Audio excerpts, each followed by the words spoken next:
Hi guys and welcome to Amy's Cooking. If you love bread and coffee, then you're in for a treat because today I will be sharing with you a recipe that combines these two favorites. We'll be making Vietnamese coffee milk buns with condensed milk egg custards. These are soft fluffy buns that smells like coffee and taste milky sweet. So let's get right to it. The ingredients are bread flour, 6 egg yolks for the filling and 1 whole egg for the bread,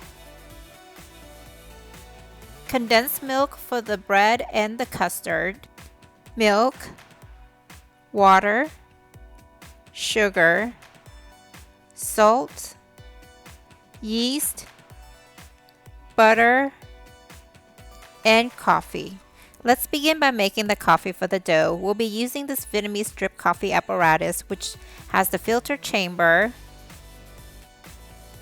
the filter press, and the cap.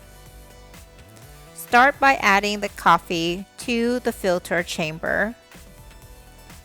Now attach the filter press and secure it tightly.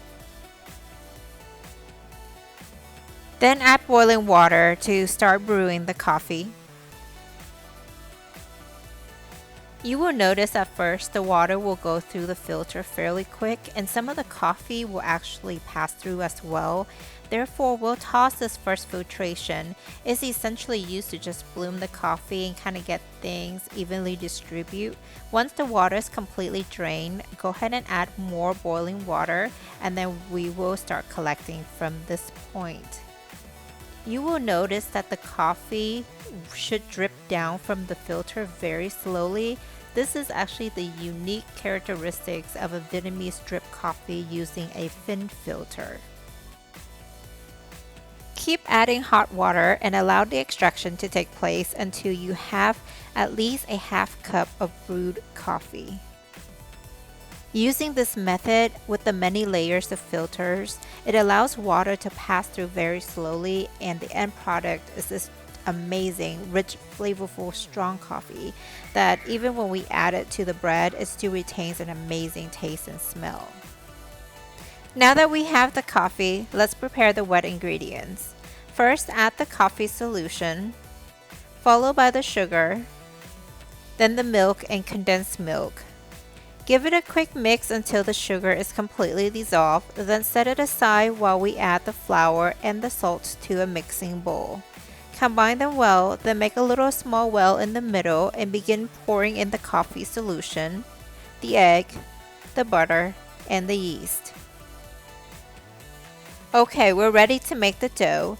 Using a dough hook, mix the ingredients for a few minutes until the dough is well attached to the hook, then increase the speed to number 4.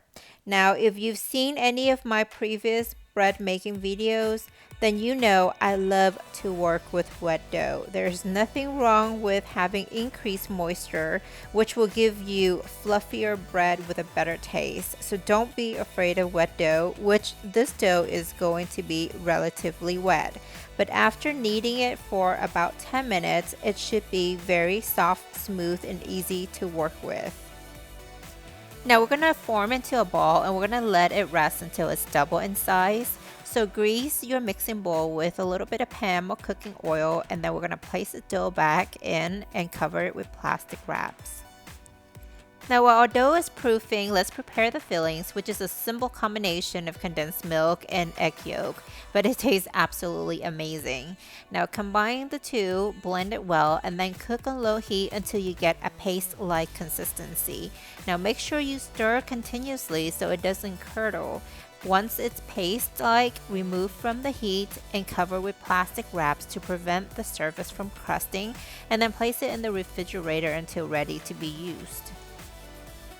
Some of you have asked why my sweet milk bread dough takes a long time to rise, and the reason for this is because in general, yeast have a harder time to work in sweet dough condition, especially when the sugar content is high, so be patient. Now, if you're in a rush, here's a couple of tips that can help speed things up.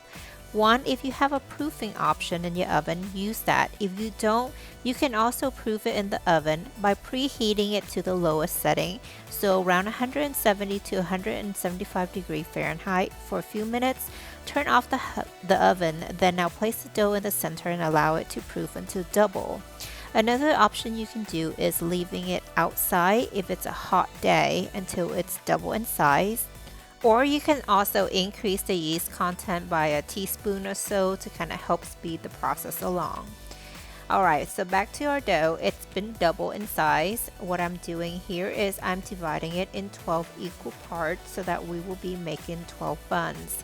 Now you can kind of eyeball this, or you can use a scale and make sure each of the pieces are even.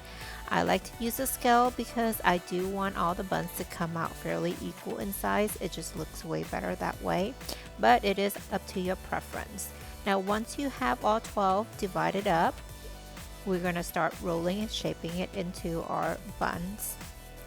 Take one piece at a time, fold from the inside out and form into a ball. Now cover the balls with a plastic wrap so the dough doesn't dry out, and continue this process until all 12 are done. Now let the balls rest for about 10 to 15 minutes, and then we will begin rolling them and adding in the fillings.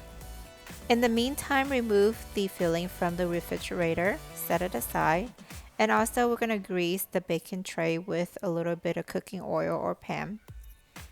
Okay, let's start adding in the filling. This is fairly simple. Take each of the ball and start rolling them into a circle. Notice how I make the outside circle edges thinner than the middle. This helps to prevent the fillings from seeping through the top of the bun when baking, in the case of when the dough is too thin on top. Now add in the fillings and then fold the edges together and pinch the dough tightly to secure it. Make sure it's real tight so the fillings won't seep through the bottom when it bakes as well. Now add it to your baking tray and align them evenly. Make sure you give some space in between so that they have some space to rise. Repeat this process until you're done with all 12 of them. Now the amount of fillings that you've seen me added to the buns here is enough for me, but I know some of you probably want to be a little bit more generous with fillings, and if that's the case, that's fine. Just increase my recipe. Now once all 12 of them have been done, just make sure that you let them rise to 2.5 times the original size so that you can get that airy fluffy texture in the inside.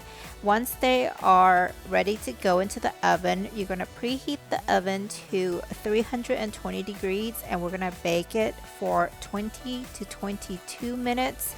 Increase or decrease the time as needed depending on your oven. Alright, this is it. Look at them. Don't they look amazing? They are very nicely browned and golden. My entire kitchen smells like coffee. You know, this recipe is not very hard to make at all. It's very similar to my other bread recipes, but they are very soft, they're very fluffy, just the right amount of custard fillings. Now if you do want more fillings than what you see here, you can increase the recipe. This would pair wonderful with some iced coffee. Alright guys, right before you eat it, you do want to top it off with some condensed milk, just a tiny drizzle. You won't stop at one, I promise. Well, there you have it, Vietnamese coffee milk bun with condensed milk custard with a light drizzle of condensed milk. You will find all of the exact measurements in the description box below. Hope you enjoy this video and will give this recipe a try. Let me know how you like it. If you do make it, please like and subscribe, and see you next time.